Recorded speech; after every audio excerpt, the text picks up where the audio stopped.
Hello, stroke warriors, families, and TBI survivors everywhere. Welcome back to Voices of Recovery, the collaboration between Stroke Warrior Radio and Sagebrush Speech Therapy. I'm your host, Ralph Cortese, and I'm joined by speech language pathologist as co-host Allison Phillips from Sagebrush Speech Therapy. Allison, thank you for being here and for the work you do supporting survivors and families. I am so grateful to be here. Thanks for having me. Oh, it's a pleasure. Today we're talking about something many survivors know all too well, what it feels like when the words don't come. After a stroke or traumatic brain injury or any other brain illness, communication can suddenly feel hard, frustrating, and emotional. Not because the person isn't trying, but the brain is learning how to communicate again. This episode is about understanding what's happening, offering practical tools, and reminding you that progress is possible. Let's start with how could would you explain apraxia of speech and neurogenic stuttering in simple everyday language? So, since we're talking about speech specifically, as far as like the ways that communication can be difficult after a brain injury, the three most common are apraxia of speech, neurogenic stuttering, and dysarthria. Um, Apraxia of speech is the most common speech disorder that you can have after a brain injury. And apraxia of speech is a motor planning disorder, which means that you know the word that you want to say, but then when the message is sent to the part of your brain that's in charge of sequencing and planning out how to actually say that word, it gets jumbled up and then it comes out as a non-word or maybe even a related word. Either way, it's not as intended. And one of my kind of favorite explanations of how to think about apraxia of speech is it's somewhat like playing the piano, whereas, before your brain injury, you could play all the notes in sequence and in order. And then after your brain injury, because of apraxia of speech, you know the notes that you want to play, but the sequence comes out not as you intended. Um, so that's the way that I like to think about apraxia of speech. And neurogenic stuttering is stuttering. And what they believe happens after a brain injury, why people begin stuttering, is there's a part of our brain that's in charge of the timing of speech. And the timing in your brain, the timer for speech, gets interrupted. And so it comes out as repetitions of sounds, repetitions of words or phrases. Some people even experience blocks, which is essentially the body tenses up, and it's almost like you're freezing because you're having a hard time producing the word, getting the word out. Um, did you want me to explain dysarthria too? Yeah, would you? I mean, it's there, and I think some other illnesses may have that in particular as well. So, dysarthria means you have difficulty speaking because the muscles you use for speech are weak and or the cranial nerves in charge of your tongue movements, your lip movements are impaired. And so this may make your speech sound slurred, slow. Um, I know I have some people, some of my patients with dysarthria have cards that they keep in their wallet because people will ask them or think that they have been drinking. And so we use that card as a form of advocacy to basically explain that they have dysarthria and that they are not impaired in any way. Wow, that's amazing. Um, I'm curious. I mean, there's so many brain things like MS, TBI, ABI, acquired brain injuries. Is it's not just stroke, right? I mean, these are all symptoms of different brain attacks. Yeah. Yeah. What early signs might survivors and caregivers notice with these? Um, so if you apraxia of speech, some signs may be that you in conversation or when saying things, you may unintentionally repeat a word that you didn't mean to say, and it just keeps coming out as that. And that's called a perseveration.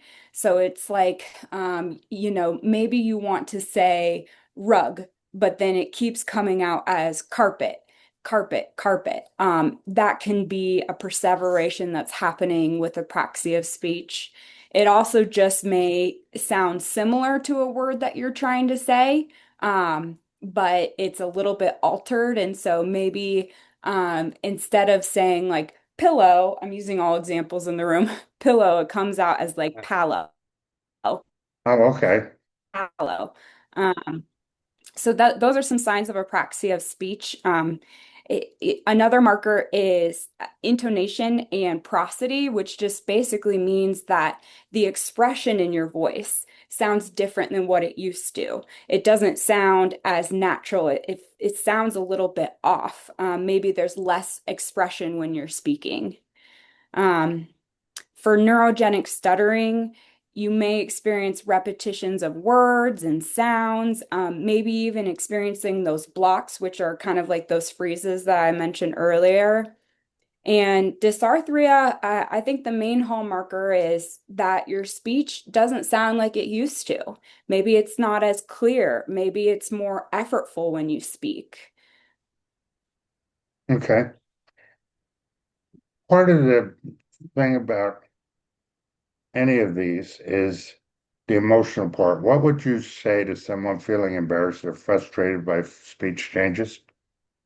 It's definitely an emotional journey, and you have to take it as at your own pace.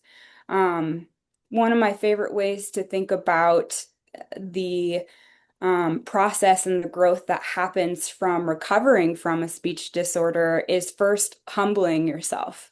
I think that that has to happen before you take the necessary steps to rehab and improve your speech.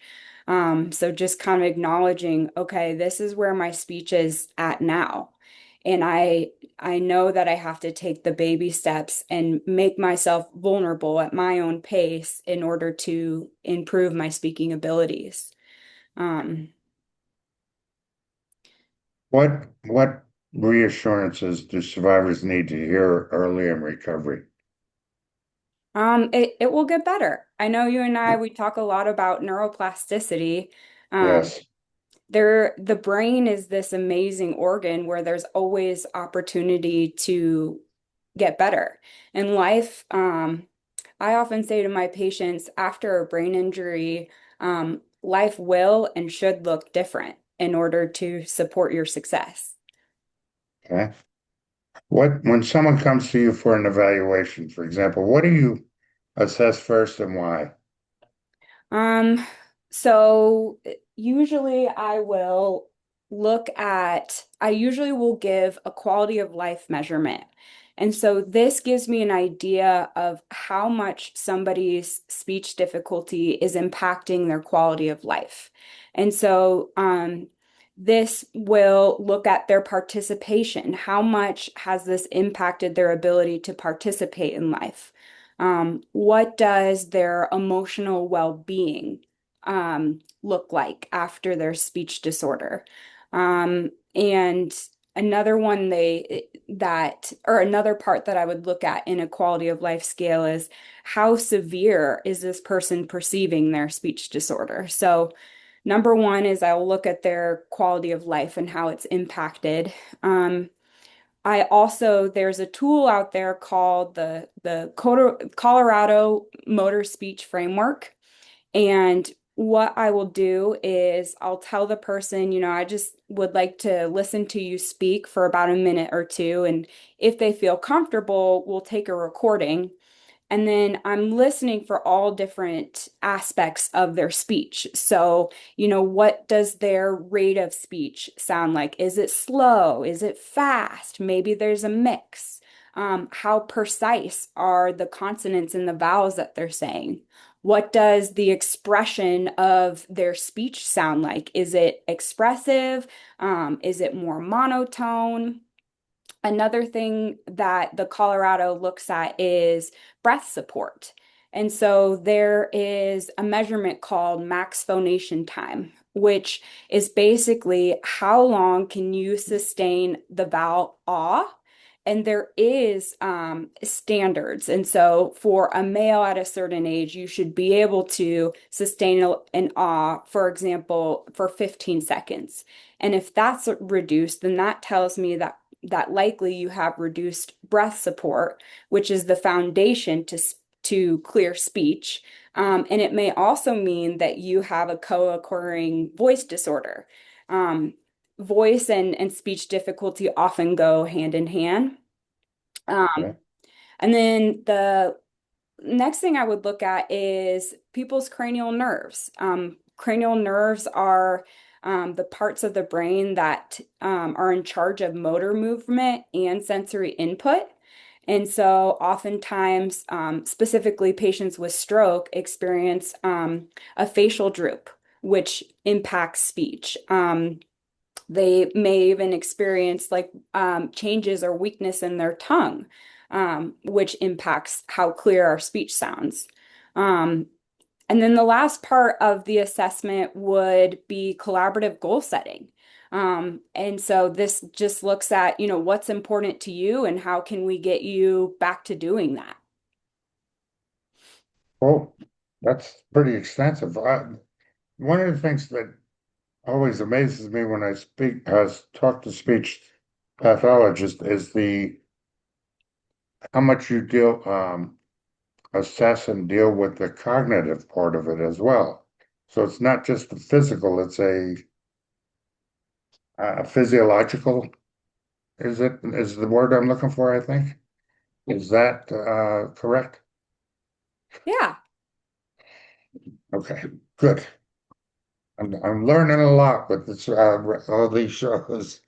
What are some of the realistic goals that you can set for like clarity, pacing, confidence? I mean, the importance of goal setting, which I didn't know it early on, was probably 75% of the recovery.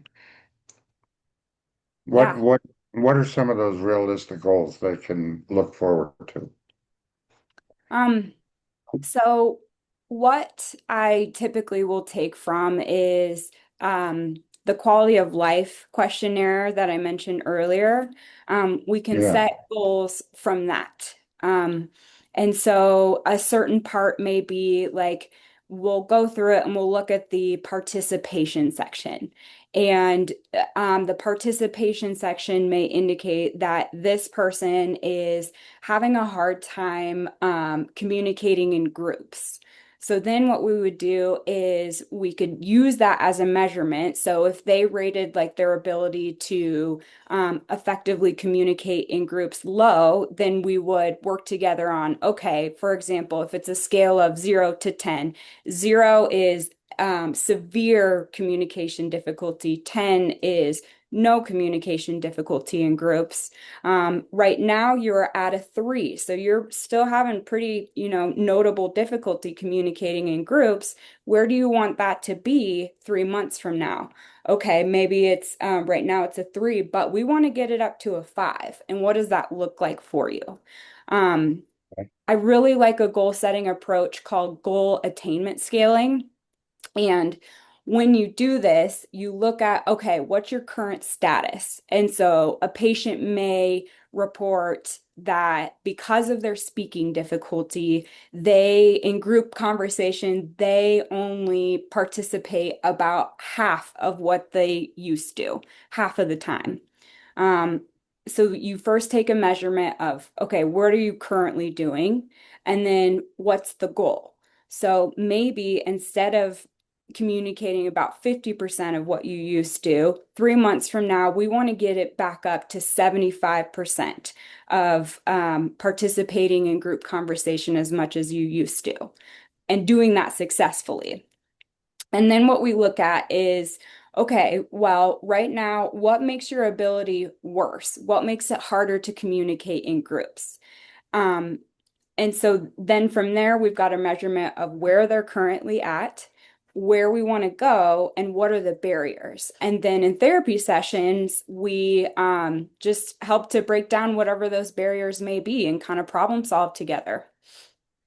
And one of the things that I've learned and made my recovery better is accepting that slow progress is still meaningful progress.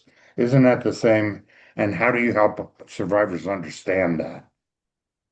Um, yeah, it's definitely a common conversation that I have regularly, and there is an Instagram page that I follow that is a stroke survivor, and I can't think of the name, but one of my favorite posts that she has is are you not making progress, or is the bar continuing to be raised? And so oftentimes what the conversations we I have with patients is looking back and talking about, okay, well, where were your speaking abilities right after your brain injury?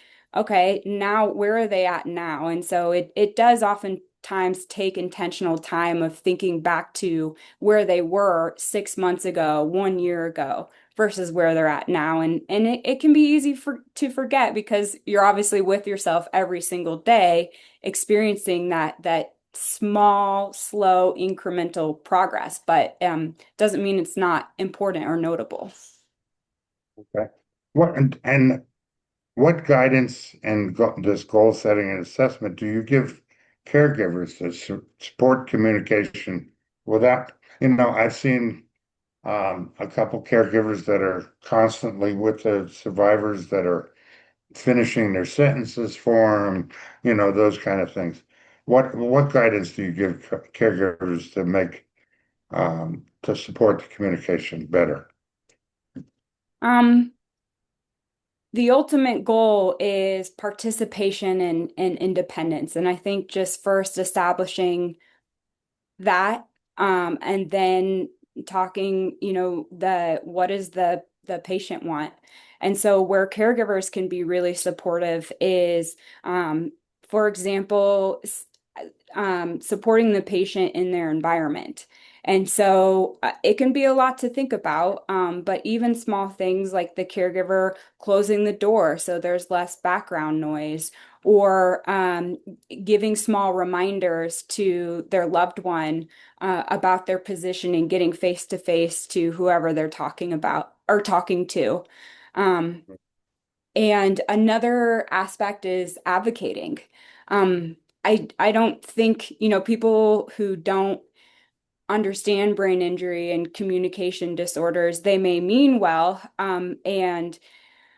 but it often, the way that people misunderstand brain injury can be hurtful to both the caregiver and the person with the communication disorder. So, for example, looking at the caregiver instead of the person with the brain injury, or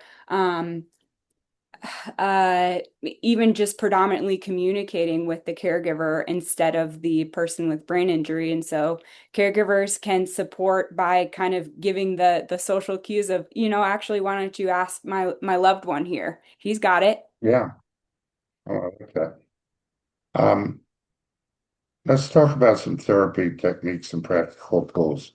What is breath support foundational? Why is breath support foundational for speech recovery? What is that? What is that? I mean, I saw that on your webpage and it's like, okay, what's that mean? So, I would say 99.9% of the time, my patients experiencing a speech disorder have some type of discoordination with breathing or reduced breath support. Um, when you think about the body, our it the way that our speech system works is literally at the foundation are our lungs, our diaphragm, and all of the related speech muscles. Or sorry, all of the related breathing muscles.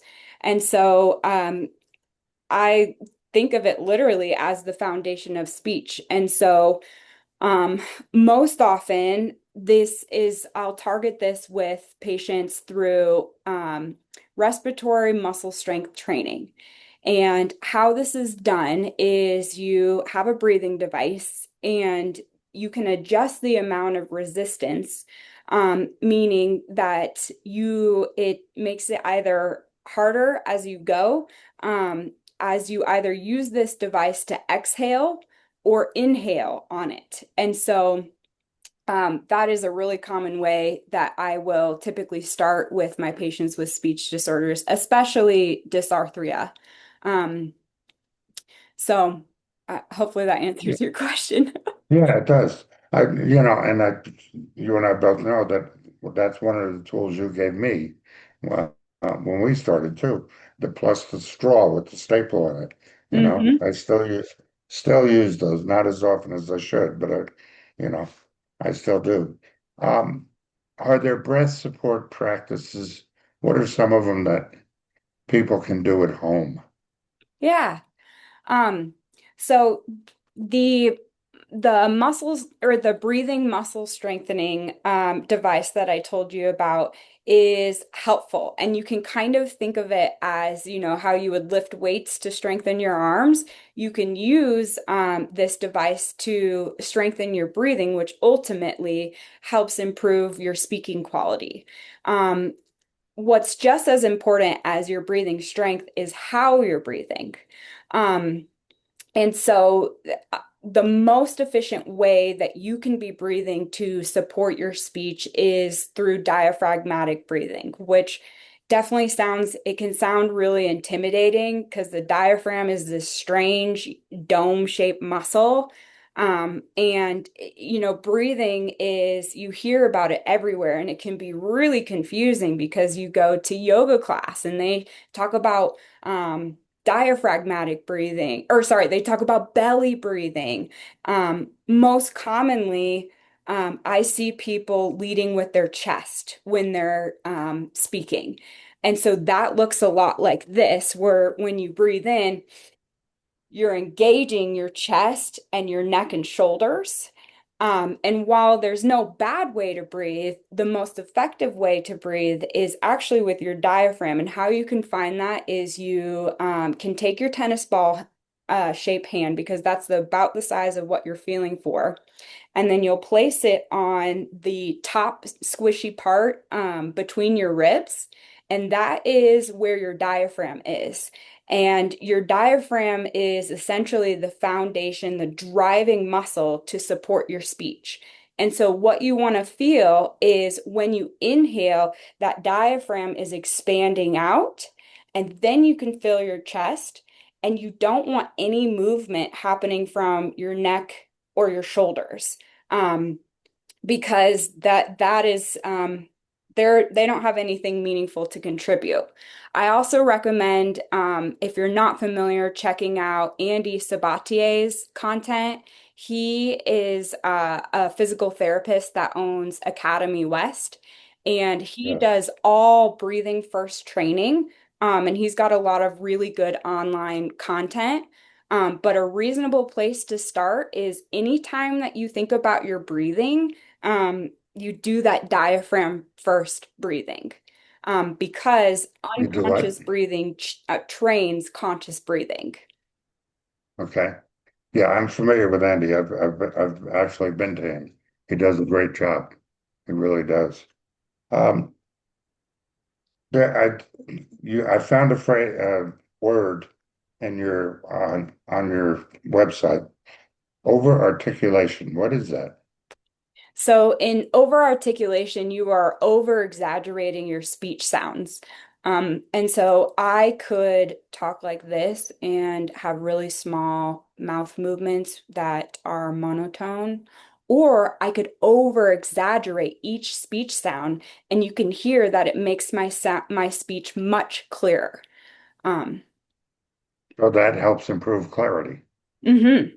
Yeah. And Depending on the type of dysarthria you have, oftentimes it can be a really effective strategy. There's also another strategy called SOS, which means you separate your words, you over articulate, and you speak slow. Um, Oftentimes people will want to separate each syllable. So instead of saying like dysarthria, you break it up with dysarthria. But it actually is easier when we separate the words instead of the syllables because that's how we hear things. And so separating the syllables can actually make it harder for people to understand. And so, thinking about putting a little mini pause between each word can be really helpful in making your speech clear. hmm,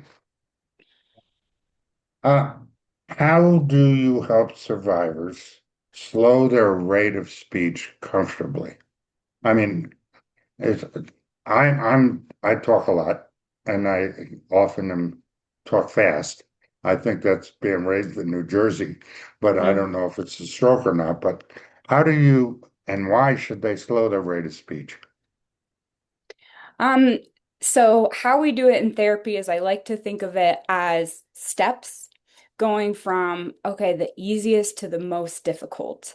And so we would start, let's say the speech strategy that we go for is speaking slowly. We would start with short phrases, maybe saying them or reading them. And then we would increase the length of the phrase. Then maybe we would move to paragraphs, practicing speaking slowly. And then we, at the end, would move to conversational speech. The hardest part about compensatory strategies, including speaking strategies, is remembering to use them. And so at the conversational level, we would practice using it using topics and conversations that the patient actually talks about. Um, Yeah, I I don't know if you're familiar with Dr. Kenneth Moynihan from England. He's a big practitioner and preacher about mirror therapy. Do you use that at all? I mean, I could see, for example, the over articulation practicing in the mirror as well. Is that something that one of the techniques you guys use? Definitely. Anything to have that feedback can be really helpful. So, speaking in front of the mirror or recording your speech on your phone, anything that's helpful for you to kind of have insight on how your speech sounds, can be helpful. Maybe even That taking sounds a like a, video. yeah, I think the recording also would sound like something you can look back on and say, look where I was and look where I'm at. That would Hmm. be cool. Yeah, I Yeah. could see that being a great thing. What is a pacing board? So a pacing board is basically you can use any shape that you want, but it's a line of typically like circles. And it is basically a visual support that helps people to understand how to separate each word. And so you can use that at the phrase level or even in conversation. In therapy sessions, I often will go back and forth using it while we're having a conversation. And so it helps you just have a visual reminder of how to separate each word. And so the patient and I will just go back and forth, um, tapping each dot. Is that a practice they can do at home, for example, like on a Yeah. Yeah. wipe And that's off a, board, sorry. yeah, a wipe off board or something? Yeah. I mean, really, you can do it on any piece of paper. You just draw out a line of like maybe 10 circles. And a pacing board can be helpful both with dysarthria and stuttering. Um, Dysarthria, it helps with the clarity of speech because, like I said earlier, separating words improves clarity. And then with stuttering, a pacing board is helpful with retraining your brain, the timing of how to say each word.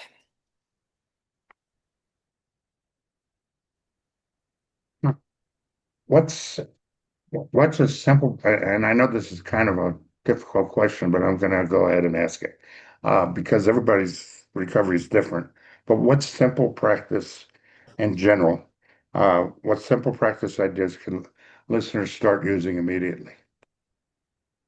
Um, I would say think about your environment, um, and make yourself vulnerable at your own pace. So thinking about your environment, how loud is the space that you're in? Are there modifications you can make, like maybe going to a restaurant a little bit earlier than you usually would because you know it will be quiet? Um, Using any means possible to communicate, whether that's like typing something on your phone or Googling something. Um, at least in the context of dysarthria, what we were talking about before of the SOS, that is a good strategy that is effective for a lot of people with dysarthria. Um, and then the other part, so thinking about your environment to support successful communication, but also just putting yourself out there as much as you feel safe to. Real life practice is the best practice to get better. Hmm. Okay. I was interested in when I saw you use life participation approach to aphasia, LPAA. What is that? So the life participation approach to aphasia is basically is thinking about what is important to the patient and what are the barriers to the patient participating in the things that are most important to them. And this involves the caregiver because they are a key role in carrying out the things that are addressed in therapy. And it's all patient first. So, what is the most important things to this patient, and how do we get them returning to the things that are important to them? Do you have an example of that?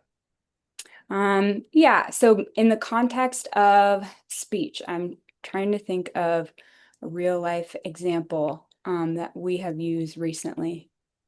Okay. I mean, go ahead. I have a patient who is a parent and they experience aphasia, so they have a hard time coming up with the words that they want to say, as well as dysarthria. And you can imagine having kiddos, that communication difficulty is tough. And so Yeah. most recently, what we did is we collaborated on phrases that this person would be able to use when they are experiencing brain overload. All of the kids are wanting something from them. And in that moment, it can be really hard for them to get the words out. So, what is basically two phrases that this person can fall back on that will likely be effective? And so, Oh, in the cool. context of like the life participation approach, okay, what is most important to this person? Being a parent and being able to feel successful as a parent, and then kind of supporting them to be able to do that.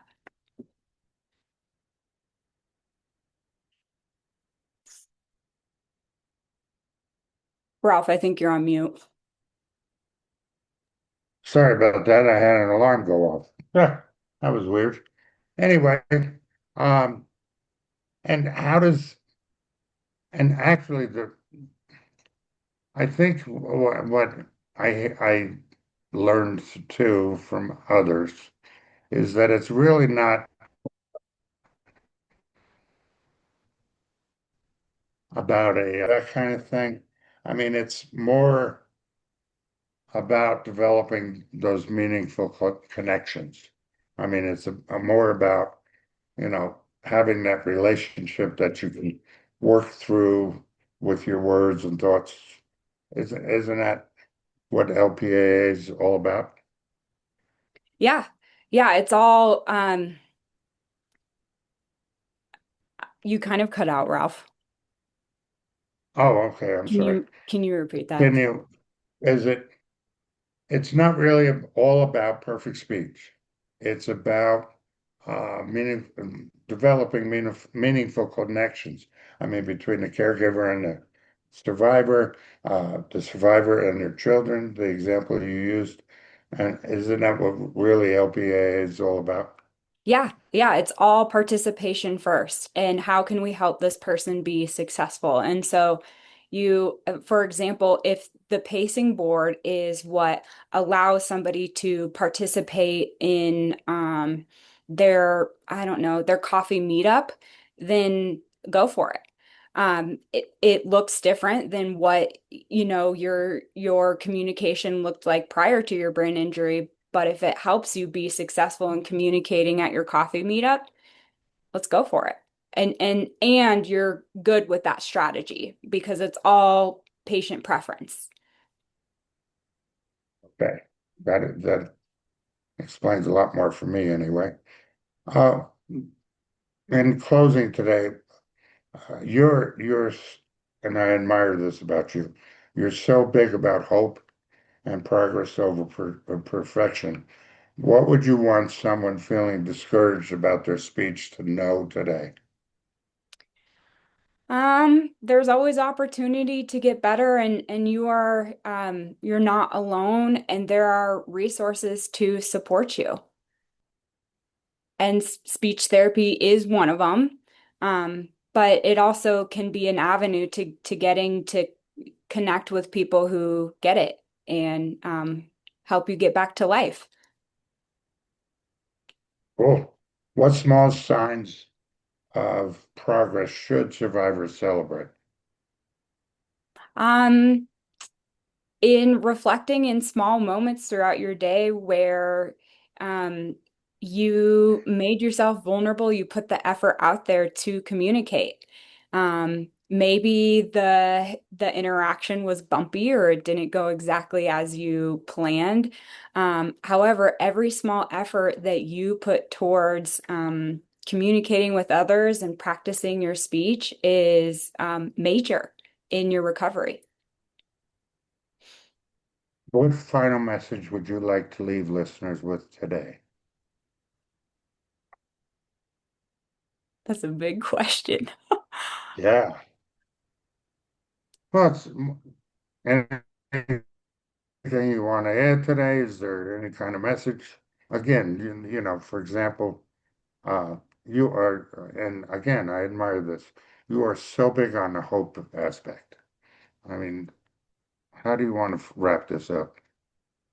Communication difficulty is very hard because it's considered an invisible disability. And Uh, because it's invisible, it can be really isolating on top of the number one way that we communicate people, we connect with people is through communication.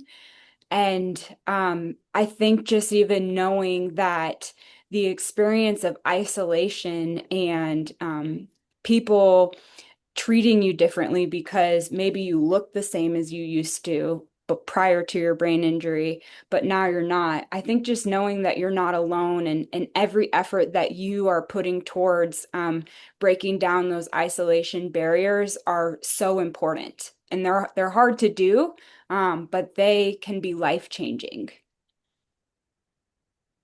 Fantastic. Um, Thank you, Allison, for sharing your guidance and heart. Again, I admire your advocacy for your survivors, even as a professional. Most professionals don't do that, and you actually really care about your patients. So I admire that. Thank you. Yeah, thank you, To Ralph. our listeners, remember progress over perfection. Communication is a connection. Small wins matter. It's catch the wave. Warriors achieving victories every day. What is one small communication win you can acknowledge today? catch the wave. Thank you, Allison, again. And to everyone listening, keep going. One word, one breath, one victory at a time. We'll see you on our next show with Allison. Thank you. Thanks, everybody. Bye.